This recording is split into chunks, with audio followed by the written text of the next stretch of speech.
Ladies and gentlemen, good day and welcome to the Q1 FY23 earnings conference call of SJS Enterprises, hosted by Axis Capital Limited.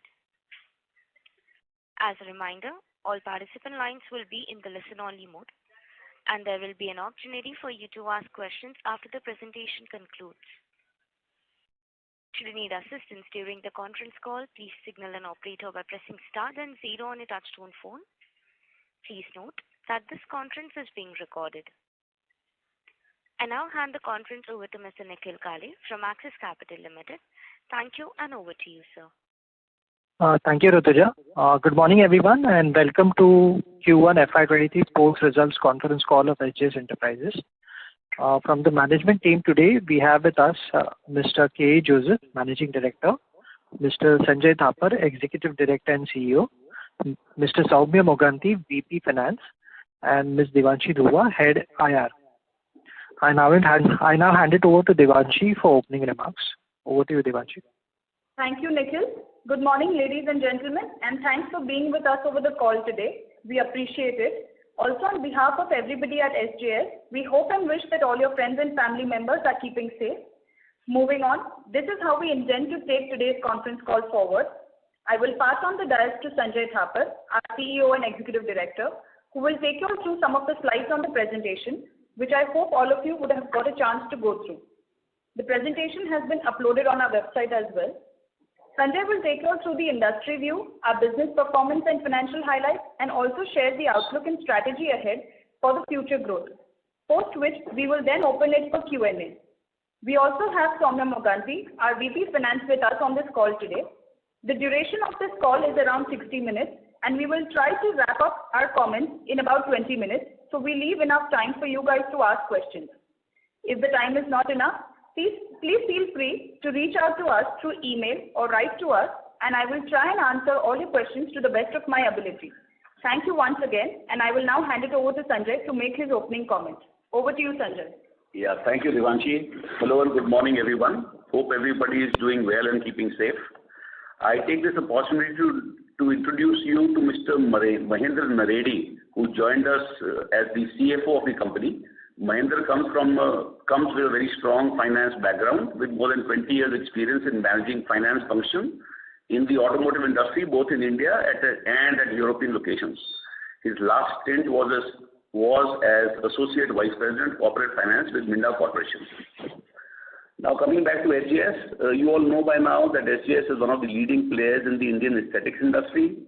It is a unique company dedicated to serving and enhancing the growing aesthetic needs for the automobile, consumer appliance and other industries, both in India and overseas.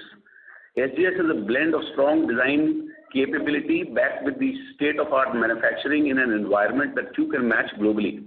And I'm proud of where SJS has reached today. We have some robust growth plans for this company to make it reach newer heights, and we are just getting started for this exciting journey ahead. We had declared our results yesterday, and I trust you would have had the chance to go through our investor presentation as well. I will use this as the reference point while I speak to you today. So SJS has been consistent in its performance, and this quarter is no different, as we have yet again continued to outperform the industry on a YOY basis. Premiumization theme is accelerating every year, and we are quite bullish on the premiumization within the automotive and consumer durable industry, both in the medium and the long term. However, there are some near-term challenges due to global uncertainties. As you would observe in slide 6 for the quarter ending June 22, the two-wheeler industry production volume grew by 38% YOY, while SJS two-wheeler sales shot up by 75%. Passenger vehicle industry volume grew by 33%, and SJS PV sales also grew around 30% YOY. Overall, automotive segment, that is two-wheeler and passenger vehicles combined, grew by 37% YOY, while SJS automotive segment grew by about 54% YOY. Our consumer appliance segment also grew by about 10% YOY. Sequentially, SJS domestic sales are largely in line with the two-wheeler passenger vehicle industry production.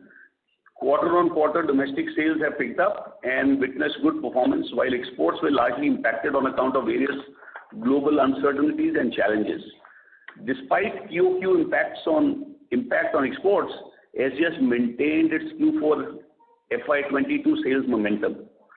Slide 8 further talks about the financial performance. I would like to highlight that SJS delivered a strong Q1 FY23 performance in a challenging environment, especially for the automotive industry, which continues to face headwinds of commodity price increases. Our consolidated revenue grew 39% YOY to 1,031 million. We delivered robust growth on EBITDA and PAT numbers, which jumped 50% and 71% YOY respectively. We continue to maintain strong EBITDA and PAT margins at 26.4% and 15.4%, despite the inflationary environment and raw material supply chain.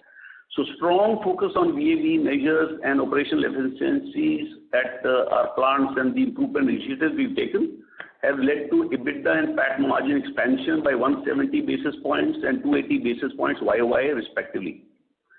Sequentially, the two-wheeler and consumer appliance segments grew by about 4-5% and 7-8% respectively. Our margins remain robust, with EBITDA and PAT margins again improving by 106 basis points and 82 basis points quarter on quarter. Our domestic sales witnessed around 58% YOY growth, with strong sales growth in all our end segments. Exports were impacted on account of global uncertainties like the Russia-Ukraine war, leading to lower demand, as well as supply chain constraints of raw materials for EMEA region manufacturers, rising fuel prices globally, and an inflationary environment. However, as we mentioned earlier, we are happy to see that despite this QOQ impact on exports, SJS has maintained its Q4 sales momentum. As mentioned earlier, exports is a large opportunity and continues to remain a strong lever of growth for the company over the medium and the long term. Due to the fact that SJS, we are focused on improving our competitive edge by reducing waste and improving our margins, and we have demonstrated this every year. So year on year, our performance continues to be very strong. SJS standalone has witnessed a strong 29.4% YOY sales growth, delivered in an even stronger growth on the margin front. EBITDA and PAT grew by 40% and 51% respectively for SJS. Higher sales and operating leverage have led SJS to deliver consistent improvement in margins. So SJS standalone margins improved by 244 basis points and 283 basis points to 32.2 and 20.3%, both for EBITDA and PAT respectively. Q2 FY23 has started on a robust note for us.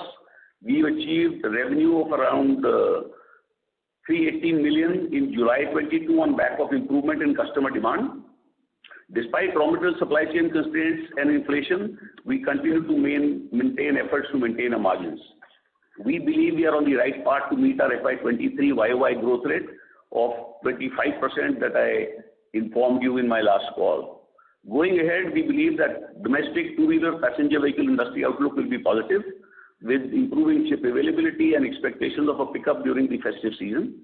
Export volumes too remain strong over the medium term, but near-term volumes could get impacted given the various macro issues in some key markets.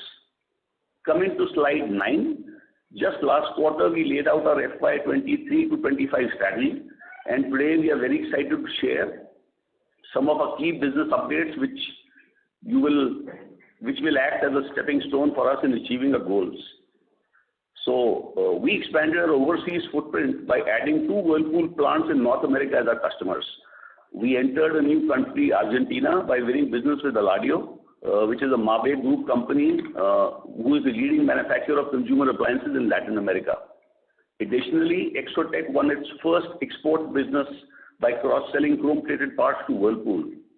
We also have a razor-sharp focus on building mega accounts with our global customers and winning new orders from customers like Continental, Marelli, Stellantis, and Whirlpool, among others. We also won several projects for key customers like Mahindra, TVS, Samsung, Bajaj Auto, and Maruti Suzuki. In fact, we would like to share that we are very proud to be associated as a supplier of chrome-plated parts to the Scorpio N that recently set the market ablaze by announcing 1 lakh bookings in the first 30 minutes of launch. So the demand in the market remains very robust, and SJS has the right products to grow. SJS is also working along with EV manufacturers like Delling India, Navbharat, Edison Motors, Graviton, amongst others, to fulfill EV companies' demand and requirements. Our customers are recognizing our efforts on new product development as we bag more and more orders from our existing and new customers across the product categories. Honda Motorcycle and Scooter Company recently awarded us for excellence in new product development at their annual supplier meet held recently. We have identified a large parcel of around 7.5 acres of land in Ranjangaon, Pune, where we will build a state-of-the-art facility to expand our chrome plating business. We expect this land transfer process and possession of the land to be completed by October 22. So at the end, I would like to mention that we are a company delivering strong financial performance and have a very strong revenue and margin growth trajectory ahead.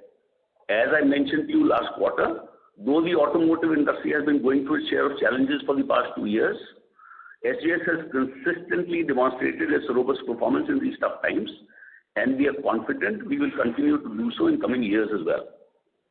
Keeping that in mind, we stay firm on our FY23 outlook as well as on our medium-term guidance over FY23 to FY25.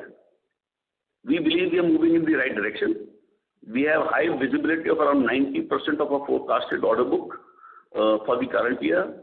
Premiumization, new customer wins, expected exports recovery from H2 FY23 onwards, and a positive outlook expected for the automotive and consumer durables will enable us to deliver higher sales growth for SJS than the industry. Our strategy for Exotech capacity expansion to meet higher customer demand pipeline, continued thrust on exports to diversify our business, consistent efforts to develop new products and technologies to stay ahead of the curve, and building mega accounts with key customers will give the much needed boost to our sales growth engine. High sales growth, strong margin profile, and expected operating leverage will drive our PAT growth of about 30% YOY in FY23 and going ahead. Simultaneously, we are actively evaluating opportunities and building a M&A pipeline to achieve our revenue growth over and above our organic growth rate of 25%. We have laid foundations for a unique business to grab all organic and inorganic opportunities that will help us propel in our growth journey. SJS is poised to grow at a much faster rate than the underlying industry and through the financial years 21 to 26. So we are optimistic about the future. So thank you very much, and we are now open to take any questions. Thank you very much. We will now begin the question and answer session. Anyone who wishes to ask a question may press star and 1 on the touchtone telephone. If you wish to remove yourself from the question queue, you may press star and 2. Participants are requested to use handsets while asking a question. Ladies and gentlemen, we will wait for a moment while the question queue assembles.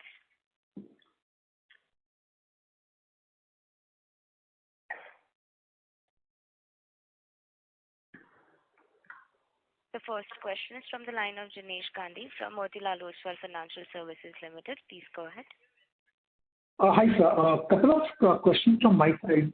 Firstly, when we are looking at about 25% growth in revenue terms for FY23, how much of this is dependent on two-wheeler recovery and what are we building for in that 25% growth?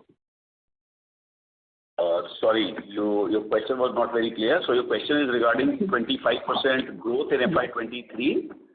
How much of that is dependent on the two-wheeler recovery, industry recovery? So two-wheelers contribute about 45% of our sales currently, and we are winning new businesses. So our sales trajectory is grown on what is the current sale that we have and the growth based on what the industry grows.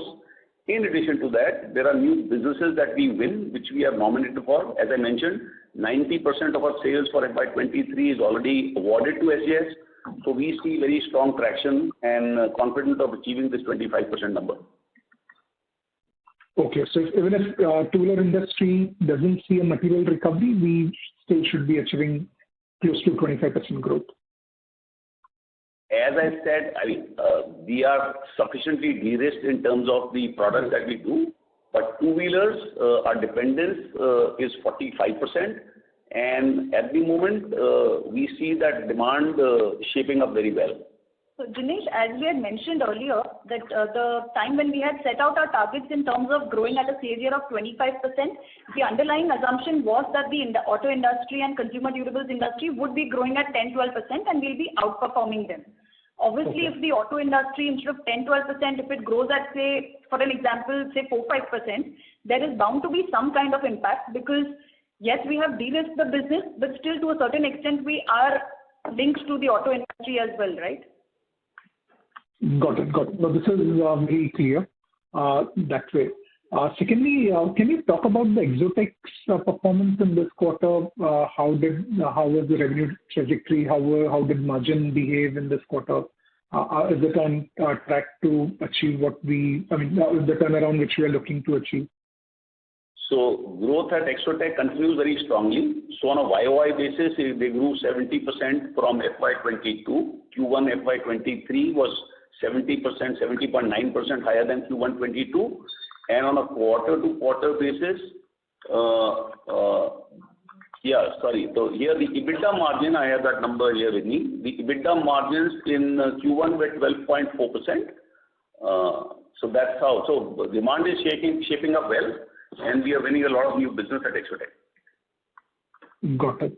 And last, we also won export business with Exotex. So our theme really was to leverage or cross-sell our products to our existing customers at SJS, and we've done that successfully for a very large global customer. Whirlpool. Got it. In fact, my last question pertains to the export opportunity at chrome plating. I mean, how big that opportunity can be given the nature of chrome plating as a process.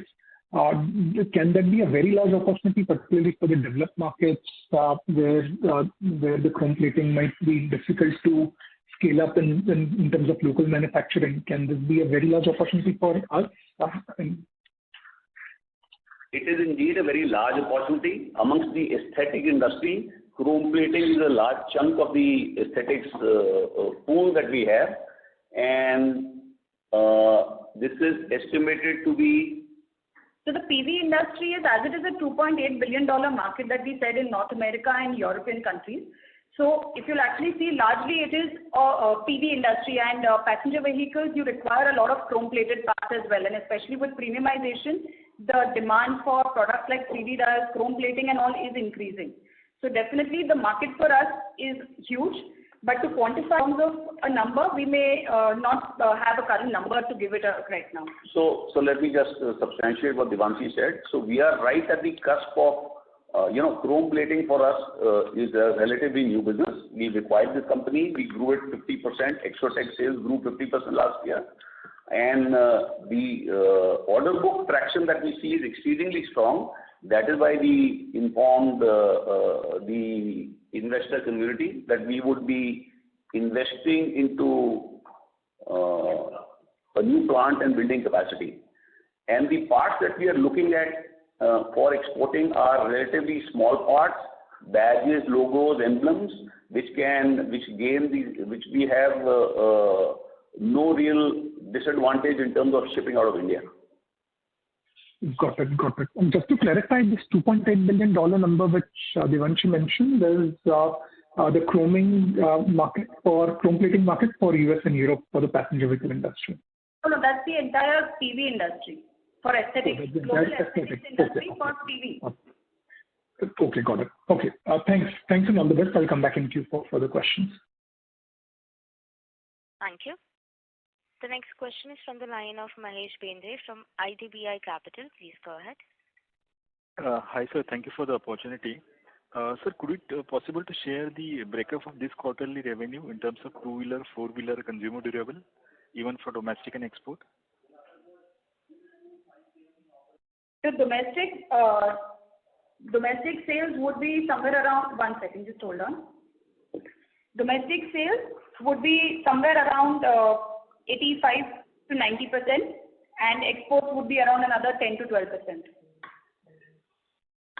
And exports, this is largely because our exports have been impacted because of the Ukraine-Russia war which is going on. That has impacted the EMEA demand, as well as a lot of EMEA auto manufacturers are also getting impacted because they are facing issues of supply chain constraints in terms of raw materials. Yeah, so Mahesh, in terms of India versus exports, so last quarter our India sales were 965.8 million rupees and exports were at 65.9 million rupees. So that just to give you a breakup. Sure. And sir, in terms of two-wheeler, four-wheeler and consumer durable? Okay, so on a consolidated basis, our two-wheeler sales were 464 million rupees. Passenger vehicle sales were 9 million rupees, sorry.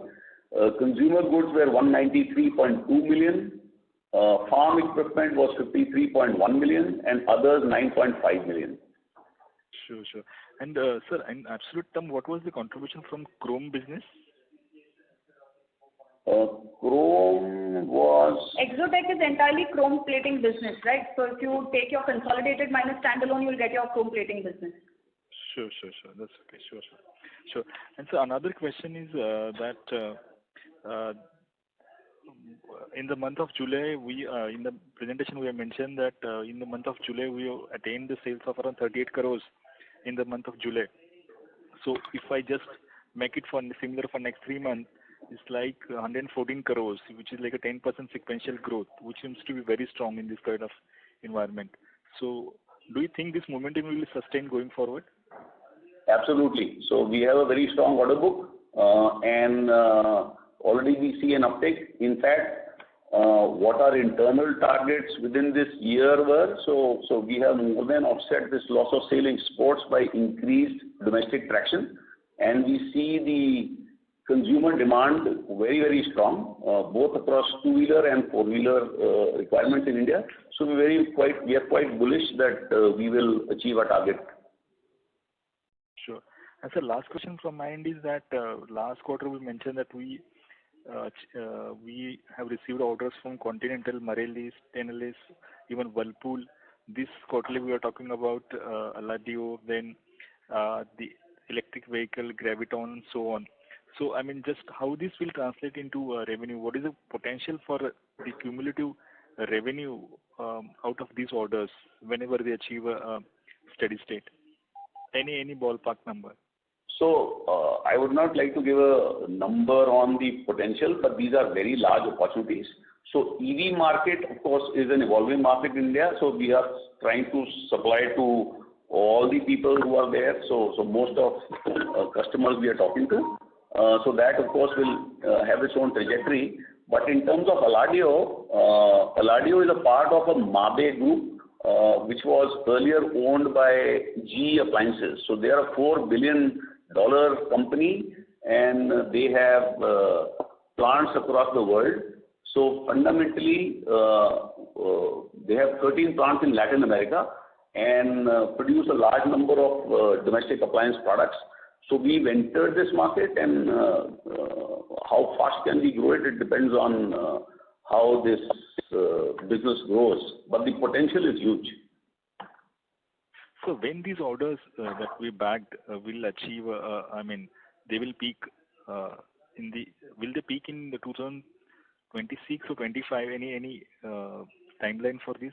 So this is like a mine. Okay, so peaking, we are far away from peak. We as I said, they make about 9 million cooking products. They make about 2 million washing machines every year. They make about 2 million refrigerators per year.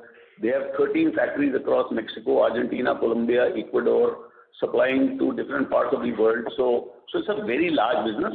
So we have just started our entry position. So I am not in a position to answer at the moment that what is the maximum sales that can we do. But the outlook seems to be exceedingly promising. So we would like to work with large customers. That's our strategy. That's what our strategy has been. That we'd like to operate or work with mega customers and so that we can build mega accounts with these people. So Aladio is a strong player in the Latin American market, and that is the reason why we targeted them as a customer. Sure. And so last question from my end is that we have received 2 orders for Whirlpool's new 2 plants.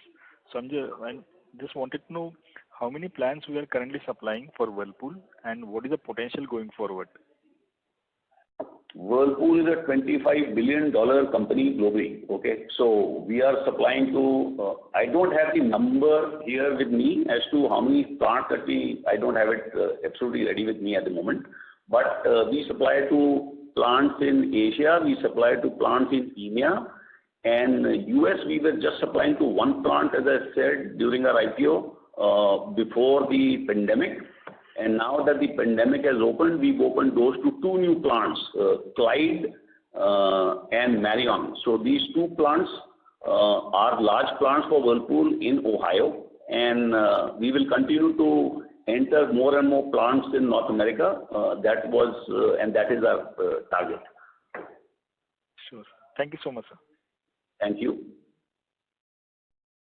Thank you. The next question is from the line of Rahul Ranade from GSAM. Please go ahead. Yeah. Hi, sir. Thanks for the opportunity. Just a couple of questions from my side. So starting with the chrome plating subsidiary where, at least on a sequential basis, there is some bit of margin contraction. I can see it's largely coming from, RM percentage of sales going down.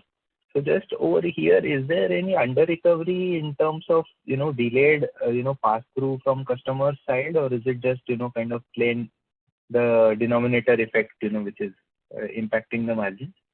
So I would say that looking at it quarterly is not the right way to look at it, because we see there is a strong pass-through mechanism that we have, and we are able to get price increases from our customers. We've been able to do that, but there is a lag, obviously. So let's say for the current quarter, if some raw material prices have increased, so the customer also observes it for a few months, and then we approach them. So this understanding is clear. They understand that this is a business where they need to be cognizant of the increase in input costs, and then we recover it. So this is just a marginal blip in the first quarter, which we should get recovered. As I said, we should look at it annually rather than quarterly. Okay, so is there some kind of seasonality also in terms of the product profile, which kind of in some quarters margins could be lower than peak quarters? Is that also one way to think about it? Not really, not more than what the industry per se is. So we supply, we are very fairly diversified, and we are diversifying this chrome plating business also. So we supply to the sanitary ware industry, which is not seasonal at all. So houses get built all the while, people replace what they want. Also in the consumer appliance and the automotive industry, pretty much the demand is in line with the industry. So it peaks around festival season time, and so I would say not a very significant seasonality to the sale at Exotech. Okay, understood. And just one more question in terms of your comment where, in terms of two-wheelers, you said that, sequentially it has grown to the tune of 4-5% in terms of revenue. So if I look at underlying, two-wheeler data, sequential growth is anywhere in the range of 10-11% as a two-wheeler industry as a whole. But probably, in the, let's say, 150cc above, there is some degrowth because of the chip shortage, etc., which hit OEMs at that. So would it be fair for us to see our two-wheeler growth in line with more premium motorcycle growth rather than the overall industry? No, our products are quite secular. So we supply to entry-level bikes, we supply to top-end bikes as well.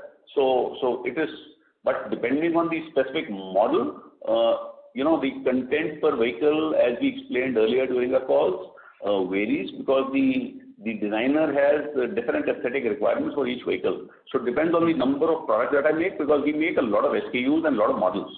So we are present across the segment, right from the top end to the entry-level bikes. And typically, some models tend to do well, some don't do well, but overall, I think we still maintain that growth. And as I said, the theme driving growth here is premiumization, where there is added content on these vehicles. So that is what we look at when we forecast our sales. Rahul, that's why the best thing would be, because since we're supplying across different models which are whether in mass segment or premium segment, the best is, that's why, to see in terms of quarterly there could be up and down movement. Best is to look at yearly annual trend, how it moves. Because that trajectory moves in the direction, it will move in the direction that we have kind of guided for. So like you saw the last year's performance, the industry grew by 38% and we grew by 75%, right? So we outperformed that. So on a quarter to quarter, I would say just look at it for a larger range, and that theme plays out. Sure. And just for my understanding, so in terms of production, let's say to the two-wheelers, for because the product size is so small, does it work on a just-in-time principle for the OEMs, or do they kind of procure like some days worth of stock and use it and then procure it more in terms of batches rather than a just-in-time? Just to understand, if that is the case, then maybe I'm wrong in correlating quarter to quarter, like you're saying. I should look at it more from a longer term perspective. No, so there are the OEMs maintain some stock. They ask us to maintain some stock. In some cases where the OEM has a constraint, they would like to have just-in-time supplies. We do that also, but most of them is through stocks. So there is a little variation, as I said, and you rightly understood, that one should look at a larger frame. So year on year is a better number to look at than to look at immediate quarterly inwarding, because sometimes the OEM has some stock for a particular model which they don't want to lift material at the moment. So depending on the situation in the supply chain. So absolutely quarterly to look at it may not give the right picture completely. Also, sometimes, Rahul, what happens is that maybe the OEM would have planned a particular launch in, say, a particular quarter, but due to certain constraints or maybe some other reasons, they also delay their launches. So accordingly, in case if we are giving them just-in-time products, then probably that will move to another quarter. And in some cases, like exports, we do have to send it in like prior advance. Understood. No, this is very helpful. Thank you. Thank you. Thank you. The next question is from the line of Joseph George from IIFL. Please go ahead. Thank you for the opportunity. I have a couple of questions. One is, you mentioned about the new plant that you're setting up in Exotic. In that light, actually two questions. One is, what is the return expectations that you have, maybe in terms of ROC on this incremental capital?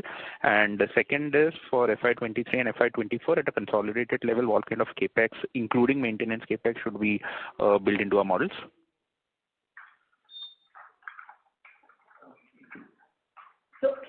So capacity expansion post, if you use it as a full capacity, that returns we expected somewhere around 20% ROCE for Exotic. And capex for the full year would be, because we are incurring a capacity expansion, so it would be somewhere around 60 crores. Sorry, this is the capex for the plant, or are you guiding for 60 crores of consolidated capex for this year? Consolidated capex, including capacity expansion at Exotic as well as for. Yeah. Basically, overall capex for the new plant altogether will be around 100 crores. Yeah. For this year, it will be around 50 crores. Yeah, so including the capex that you incur for the Pune plant, the new Pune plant, you will have a total capex at the consolidated level of about 60 crores this year. Should we take a similar number for next year? Yes, largely so. Largely so. Sure. Thank you. Thank you. The next question is from the line of Dhiral from Phillip Capital. Please go ahead. Yeah, good morning, sir, and thanks for the opportunity. Sir, if I look at the presentation and particularly on the passenger vehicle side, so our growth is lower than the industry growth. So is it due to some model impact? Our passenger vehicle sales are primarily on two counts. One is chrome-plated parts that Exotech supplies. In addition to that, we supply dials out of SJS.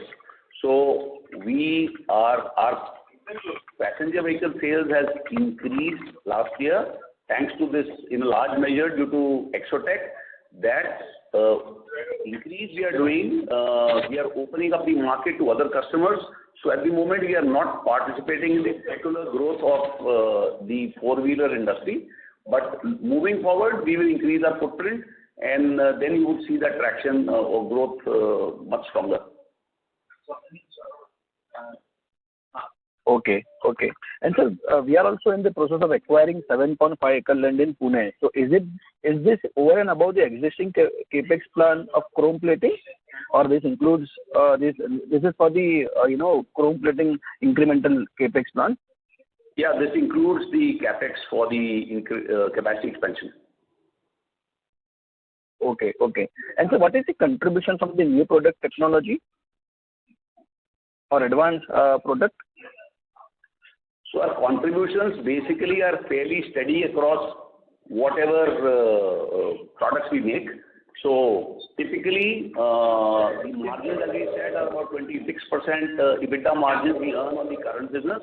The new businesses are a little higher for a reason that the competition intensity in those segments is much lower.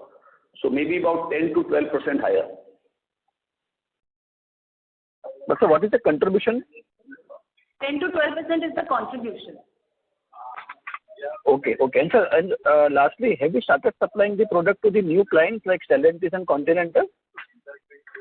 Yes. So we have won the orders. They are under product development, and we will start supplying. So at the moment, these are under development. So these businesses are won. We will start supplies as and when SOP for those models happens. Okay. Thank you so much, sir.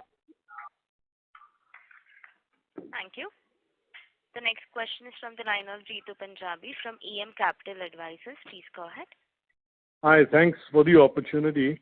I have two questions. One, can you give us some color on what's the activity level in new product development, and both for the domestic side and the export side?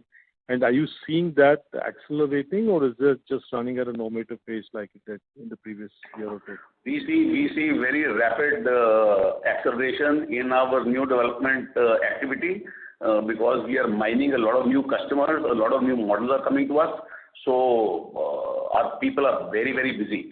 So while Honda motorcycle scooter company awarded us for excellence in new product development, it is raining business, if I may use the word. Okay. So we are very, very busy. And you have enough capacity there, or you adding capacity on the development side? No, development, and we have a factory within a factory concept. The same thing for our development teams. So the multiple product categories that we deliver, we have separate teams within the new product development department to focus on this. So that is what allows us to churn out new development products at a much faster pace, and customers are very happy with our output. So at the moment we don't see, but typically as we do resource planning, and of course we regularly augment our capacities in line with what is the order outlook. Okay. The second question is, the raw material prices we saw them going up and then softening a bit. Do you think you navigate all this with stable margins, or do you see some pressure at some point in time? No, as we've already said, we've expanded margins. So while the world over the talk is of commodity headwinds and supply chain constraints leading to rise in shipping costs and container costs and getting raw materials, we've actually expanded margins both on a quarter-on-quarter basis and on a year-on-year basis. So I think that is the key strength of the company, that no matter what the external environment is, we are very conscious on driving margin improvement within the company. Okay, excellent. And the last question is, as your stated objective of increasing exports faster than domestic business, is that directionally moving in the right direction? It is, because we've set ourselves a very strong lever for growth in the export markets, that is primarily our cost competitiveness.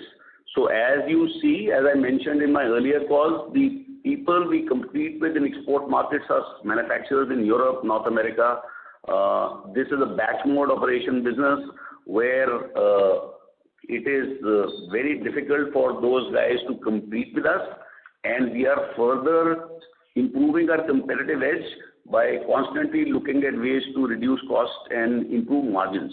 So we are very, very strong contenders for the export market. Due to the 2 years of pandemic, we were not really able to meet our customers as we would have liked. But now that it is opened up, you can already see that we have some good order wins. Okay. Excellent. Good wishes, sir. Thank you. Bye-bye. Thank you. Thank you. The next question is from the line of Nikhil Kale from Axis Capital. Please go ahead. Yeah, thank you. My first question was on the exotic export orders that you've talked about. What would be the margin profile for these products? Would it be higher than our current kind of domestic supplies? Largely, it would be. This is the first order that we won. It is chrome plating and painting. So this is in line with the margin that we have. So we've not really pushed the envelope in terms of what margins can we command. The idea really was to enter a large global customer, which we've done successfully. But the margins are in line with what we have for other products. And moving forward, of course, we expect these margins to be higher. Okay, got it. And just the other business wins that you've talked about, which is with Whirlpool and Eladio. So can you just talk about what are the parts that you'll be supplying here? And then I'll just follow it up with another question on the global space. So we will be supplying to the washing machine business, which are overlays. So we have a lot of experience in these overlays. So that is what we will be supplying to Eladio to begin with. But they make a lot of appliances, so there are opportunities to sell other products as well. And Whirlpool is also overlays, or is it the badges that you are doing? Whirlpool is a chrome-plated, painted badge. So that is that business that we won. Okay. And then just related to this part, just wanted to understand who are we kind of replacing for these orders, right? I'm sure Eladio would have been sourcing from some of the other suppliers. So who are we replacing? And like globally, are we seeing? So I understand that globally this is quite a fragmented space. There are quite a lot of smaller suppliers, regional suppliers. So are we kind of seeing consolidation happening in this space gradually because of all the global issues that are kind of playing out? No, what's happened really is that people are taking good due to post-pandemic. Everybody is very cognizant of how stable are the supply chains. So we are benefiting from this China plus one policy where a lot of exports happened out of China. So they're looking at alternates, and a supplier like SJS, which has a global presence, already supplies to large global marquee customers, is a natural choice for them because we are supplying to the who's who of industry, both in consumer as well as automotive space.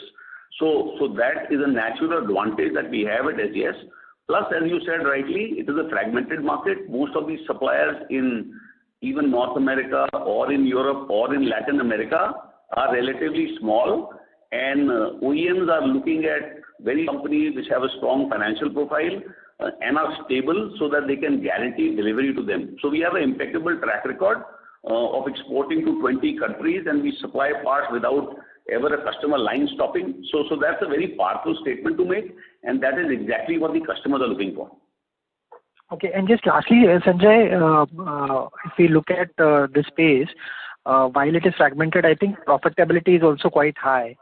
Now, from our inorganic kind of targets, are we seeing that globally there are companies which are coming under stress, which can kind of provide us maybe with an opportunity to acquire these companies? Most certainly. So that's what we are doing at the moment. We are looking at a pipeline of creating a pipeline of companies which are making products similar to what we do. So this is a high margin business. So those companies also have a margin, but their fixed costs are too high. So as I said earlier in our calls, we have a very strong development capability here at India. We would look at acquiring companies, doing the development work and back-end work in India, and having the customer-facing interface as it is in those companies, and extract more margins. So our focus very clearly is on profitability And we hope that with this strategy, we will be able to make those companies even more profitable and a good addition to our company. Oh, thank you. Thanks. Thank you.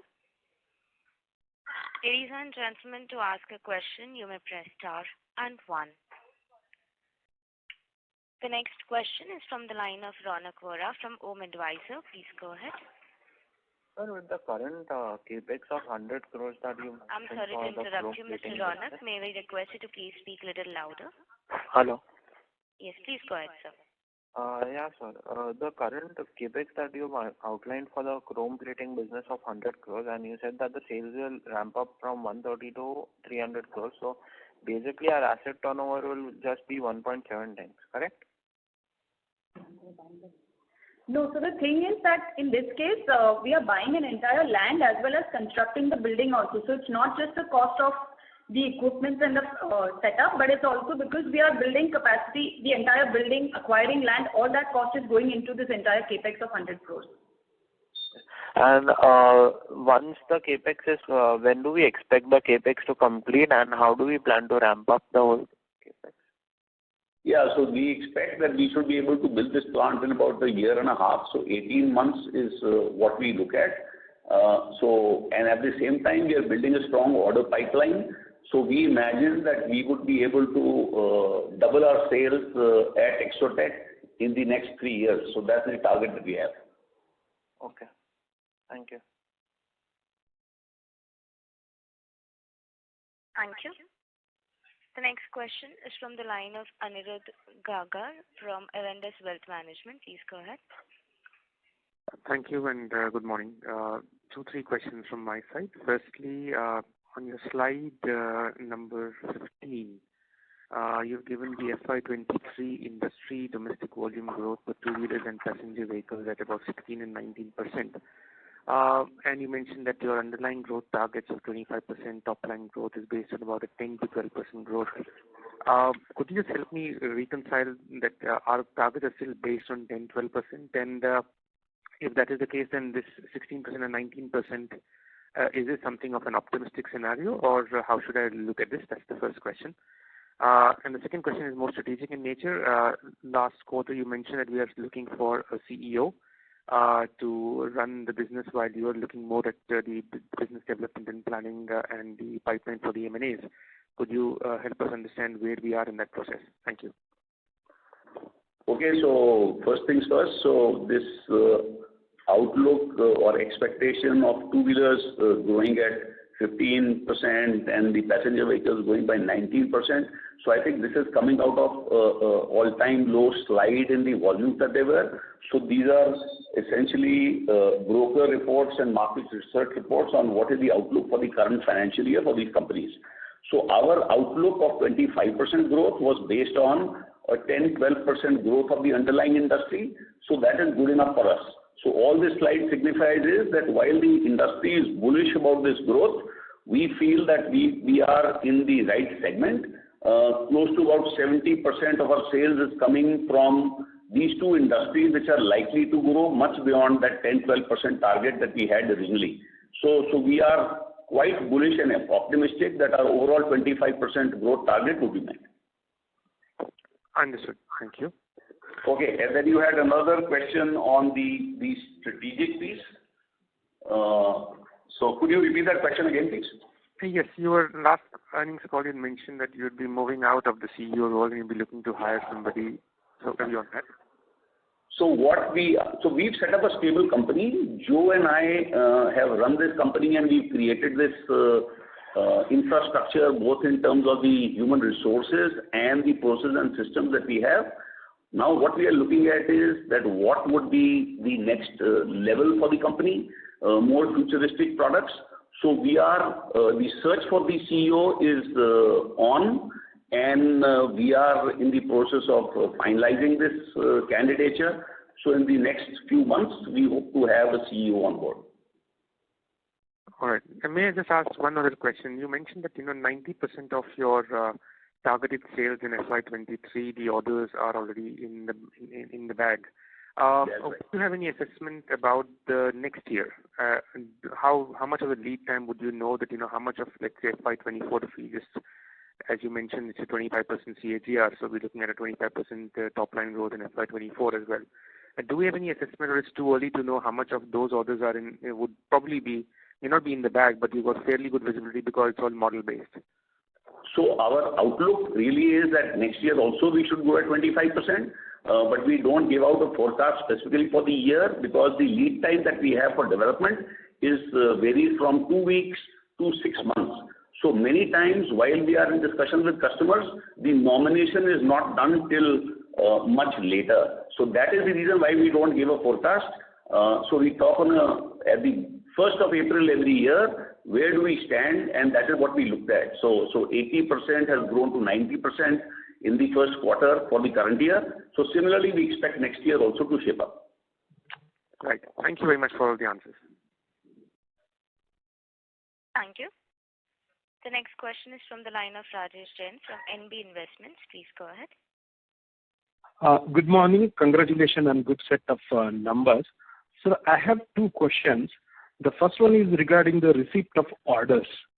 As and when we receive the orders from our customers, the new orders, how much time would it take to supply, or first is to start the order and as well as to reach the peak level of that order? So as I said to the previous question, our lead time, so we can actually deliver parts within 2 weeks. So it depends on the product category. So we have 11 product categories that we manufacture. So the lead time varies for each. Now, while we can do the production within 2 weeks or 1 month or 6 months, depending on what the product is, the peak is reached based on what is the nominated business, when is the customer going to peak in terms of his volume requirements.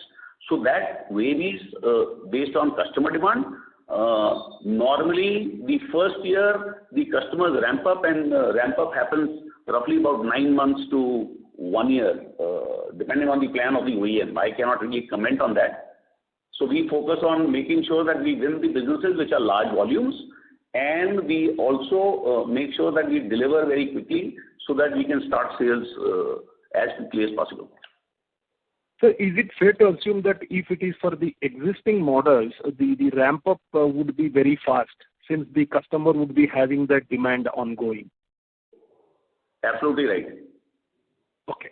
So my second question is, you talked about getting more and more export orders.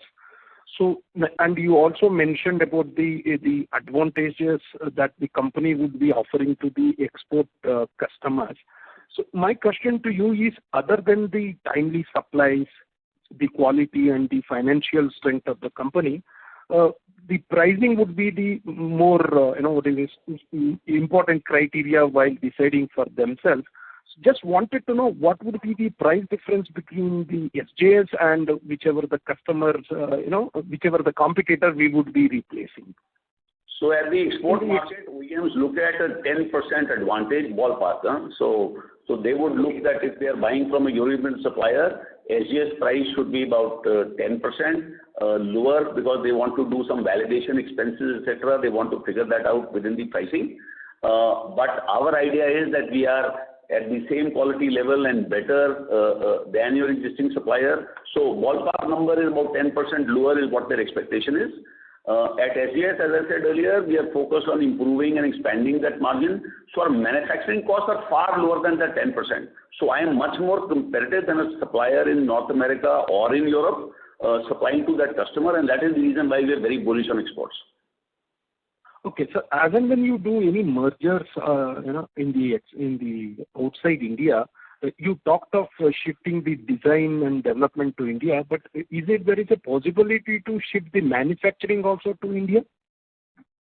Yes, depends on case-to-case basis. So typically, ideally, what I would like to do is that the customer-facing interface remains the same. There could be manufacturing done out of India, supplied there. So there are all these possibilities exist. Okay.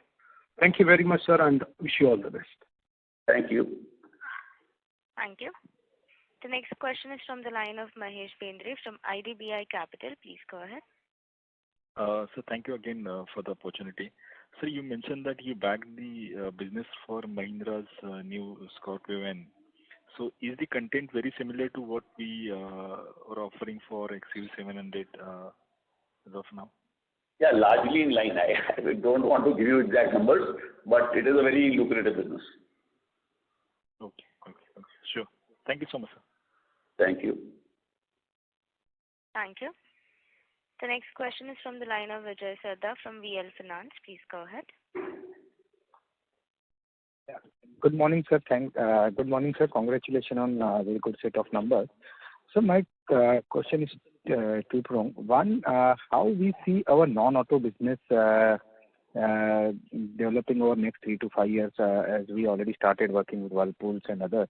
So how we see that business growing, that is the first. And second, when we're talking about 30% kind of growth for over next 2 to 3 years, do we need to do additional capex more than what we stated of 100 crore in order to get that growth? So as I said, okay, let me answer the second part of your question first. So at Bangalore, which is our main facility, our capacity utilization is still quite low. We're just about 55% utilization, so we have enough headroom to grow further, so no significant capex required at Bangalore. At the chrome plating plant, we've already said we expect to spend about 100 crores to increase the capacity at that location. So that is what we foresee to do at the moment. Coming back to the other question, that how will our consumer business, what is the outlook for the consumer business? So we are extremely bullish because we supply to virtually the who's who of the industry in India. We have not really been able to venture out because for the last 2 years because of the pandemic, but we are winning large businesses. And as I said earlier, cost competitiveness is key to us. We already deliver the global levels of quality that these people require. So there is no doubt in my mind that competitively, given that the strong trajectory, the strong profile that we have within the company for new product development, timely supplies, quick response to customers, we should be able to grow this very, very significantly. So 25% growth year on year is what looks absolutely possible, and we intend to do that. Thanks, sir. Just last question, this Pune capacity of this steel chrome plating, what kind of margin we can inch up to in next 2 to 3 years once we do with the capex and all that? So currently we are around 12.8 is what is being said. So how much potential there we have? So our strategy, okay, we won't like to give out very optimistic numbers, but we have a strategy in mind. The primary strategy is that we will change our customer focus from the domestic to the export market. Now, export market margins are higher, and that is what will drive growth. Moving forward, what I can guide is that our margin on a steady state basis at Exotec would be between 13 to 15%. Okay, great, sir. Great. Thanks a lot, sir. Thank you very much. Thank you. Ladies and gentlemen, due to time constraints, that was the last question for today. I would now like to hand the conference over to Ms. Devanshi for closing comments. Thank you everyone for joining us on this call. If anyone's questions remain unanswered, you can please reach out to me and we will answer your responses to the best of our ability. Thank you. Thank you. On behalf of Axis Capital Limited, that concludes this conference. Thank you for joining us, and you may now disconnect your lines.